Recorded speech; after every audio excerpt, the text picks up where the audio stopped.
All right, my furry friskies. That's what I call the squirrels when I go out to feed them and stuff. That's my furry little friskies. So, I mean my furry little friskies. Whether you have fur or not. Okay. Hello, all squirrels, squirrel viewers, and other rodents. Okay, and fur. Okay. I'm gonna do a notes video for a movie I just finished watching, Mystery Alaska, 1999, which turned out to be so it's on my movie watch list for this week, 2 January 2024. I'm Tanis Coralee Leonhardi. This is my YouTube channel, Tanis Leonhardi, and I'm filming this Tuesday, 2 January 2024. And so when I introduced it, and it was kind of like, is it about a mystery in Alaska? No! It is about a town in Alaska, or city in Alaska. I don't know what the population in Alaska, the United States of America state named Alaska. I don't know what the population threshold is for a town to be a city in Alaska, so I don't actually know if it's a town or a city, but the name of the metropolitan center, Alaska version, is Mystery, and it's in Alaska. There should be another comma, United States of America, per the technology portrayed in the movie. I'm guessing this is after Alaska became a United States of America state. I watched the movie on my computer. This is a MacBook Pro. This is the DVD player, the screen size. And the disc isn't in the computer, so I'm going to close it. But if you wanted to know what I watched it on my laptop computer. One of my laptop computers. I have multiple laptop computers. That's one of them. This is another one of them. And so what are my notes for this movie? First takeaways. I've seen this once before, back in like 2000. So it's been over 20 years since I've seen this movie. Did not remember it, based on this was all that I got. There was no DVD packaging. My aunt's, so it's part of my aunt's DVD collection, and this is what my aunt's DVD collection looks like. It's a cardboard box, and here are the DVDs. There's one stack. There's another little bit. And another little bit. And so, sorry, I don't want to scratch anything up. It just sounds noisy because of the cardboard.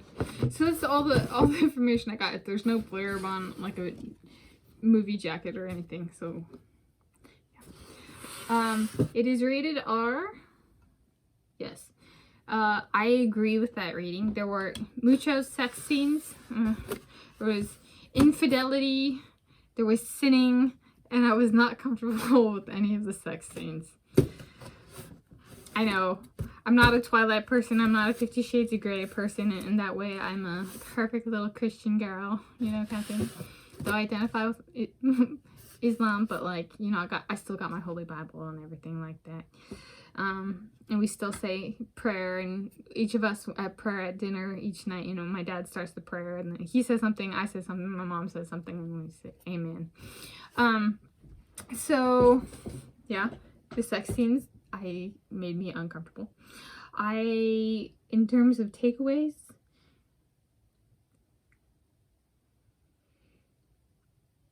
I was either born in Seattle or Bergen, Norway, and they are both large metropolitan areas. Aside from the Seattle area, I've lived in Port Elizabeth, South Africa, which was one of the most populous cities in the country of South Africa. I've lived in Honolulu, which was the most populous city in Hawaii, and I've lived in the San Francisco Bay Area, which is one of the most populous metropolitan areas in the United States of America. I'm a city kid. I'm a city person. I'm approximately 30, I'm over 30.00 years of age, and it's only been cities for me. So in watching this movie, compared to cities that I have lived in, I'm very much not an Alaska person. I'm very much not a country person. I'm very much not an ice hockey person, which is saying a lot for someone who's Old Norse and before by origins, right? We're talking Arctic Circle kind of native status. And I think this is, well, okay. Just because somebody comes from a heritage of cold weather does not mean ice hockey translates to that whatsoever. All right.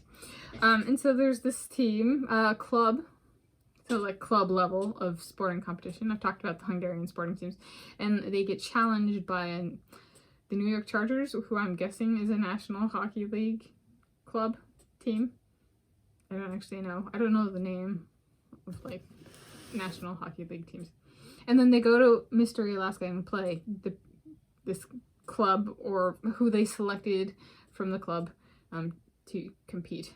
And so this would be, since I've been talking about Hungarian football recently, an analogy would be the club representing Mystery Alaska would be like Manchester United, and the New York Chargers would be like Hungary, the country of Hungary, challenging Manchester United to a football, also known as soccer, match.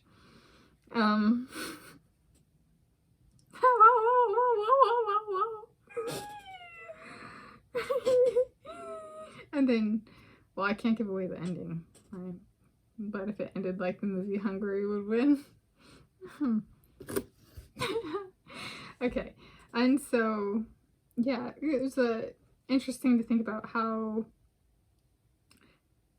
different I am than the people portrayed in the cultures portrayed in this movie, and how self-confident I am in my status as a city child, a city person, and I would not change that for the world. Proud to be a city kid, is how my takeaway. Let's see, is there anything else? Yeah, so facilities are different in different parts of the country and different levels of sporting competition, so I'm going to get a little bit into that.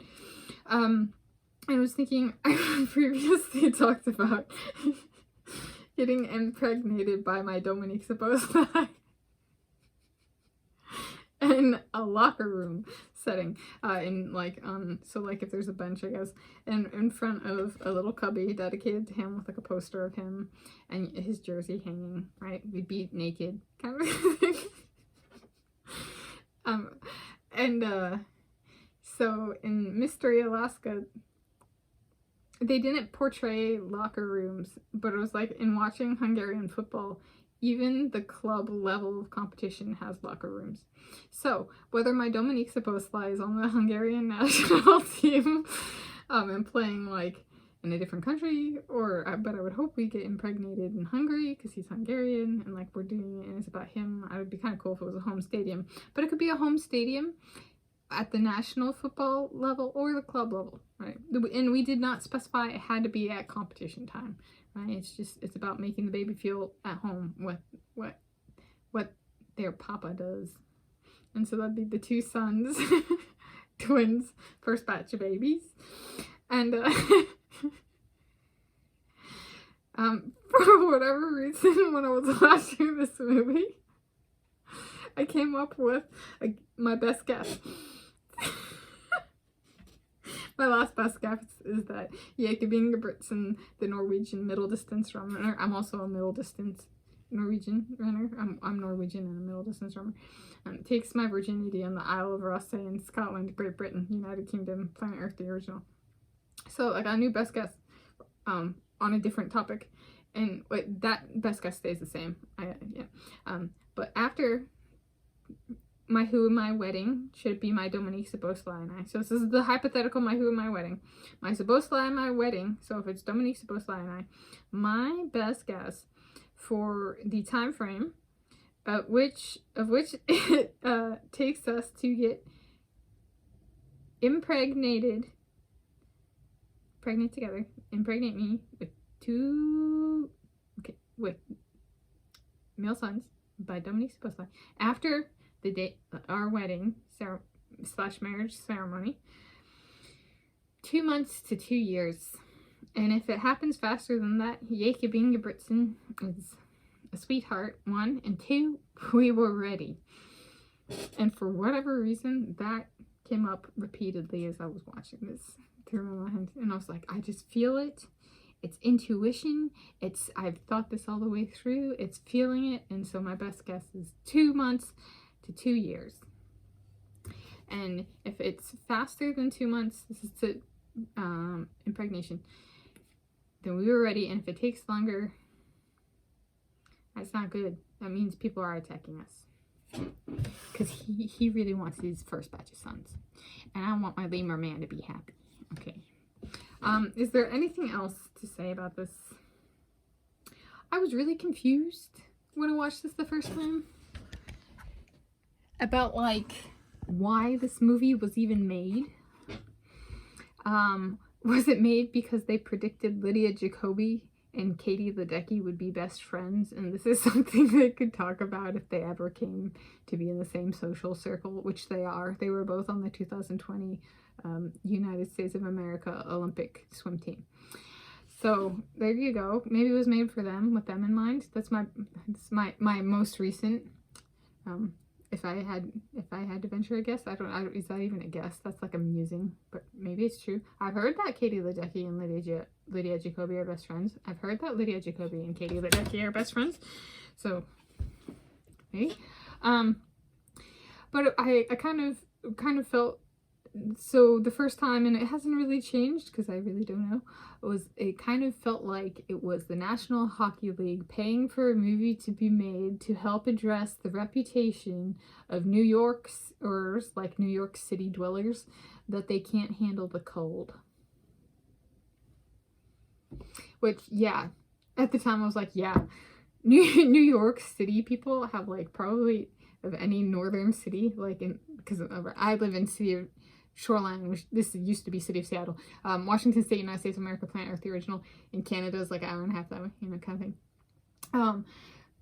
Yeah, New York City is like one of those cities where, like, the reputation of they just can't handle the cold. They might be able to dress for the cold, but the humans themselves in those clothes cannot handle the cold, right? They have to dress a certain way. Versus in Seattle, we're like, we don't even need umbrellas for rain. And so it's kind of weak sauce. New Yorkers, and this movie, I think, my best guess would be that it was to help improve the reputation of New York City dwellers, and I watched it and I was like, no, that hasn't changed one day. If anything, it's gotten worse because a lot of New Yorkers now live in, like, California too, or have moved to California. I'm like, they're just not cold weather people. They can't handle it. They might be able to dress for it, but that doesn't mean their body can handle it. They ain't us Seattleites. Berganites. Oh, that's not fair. I don't know. Me being Norwegian, but the city of Seattle does really good in the cold compared to New York City. Like, as in the people in the clothes, not the kind of thing. Okay, so that's my, is that a best guess? But not like the National Hockey League would ever actually say they put that much money into it. I'm just not a hockey person. So is that a best guess? No, that's just me musing and being like, I agree with my younger self. It just comes across as, like, reputation damage, or attempting to address potential reputation damage. Alright, so those are my movie notes. How should I phrase this? Let's see, I came up with a movie title. Is this a movie? It's over 13 minutes. Okay. What was it? Shit. Sorry, pardon my English. Movie notes on Mystery Alaska, 1999 film, to January 2024 viewing. Yeah, so that way you know I watched it today and got this movie out today, this video out today. And I'm Tanis Coralee Leonhardi, to my YouTube channel, Tanis Leonhardi. Thank you for watching.